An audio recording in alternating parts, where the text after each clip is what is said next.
রান্না সবাই করে, কিন্তু খুব কম সময়ে আর খুব অল্প ইনগ্রিডিয়েন্টস দিয়ে ছটপট রান্না করবার জন্য আমি তোমাদেরকে দিয়া চলে এসো আমার সঙ্গে আমার কিচেনে।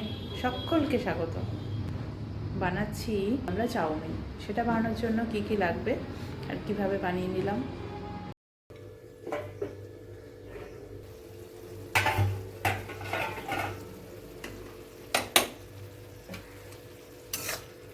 অল্প একটুখানি লবণ দিয়ে সবজিগুলো দিয়ে দিয়েছিলাম, সুন্দর সেদ্ধ হয়ে গেছে। এটা কিন্তু চাউ, এটা আমি জলে ভিজিয়ে রেখেছিলাম 10 মিনিট, নরম হয়ে গেছে। এটা দেখো একদম। একটু ডিম ফাটিয়ে পাশে দিয়ে দিলাম, এবার এটা হয়ে যাবে।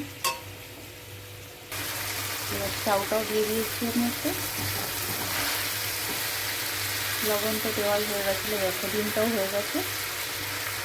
এবার সস দিয়ে শসা লেবু চাউ দিয়ে সার্ভ করে দেওয়া।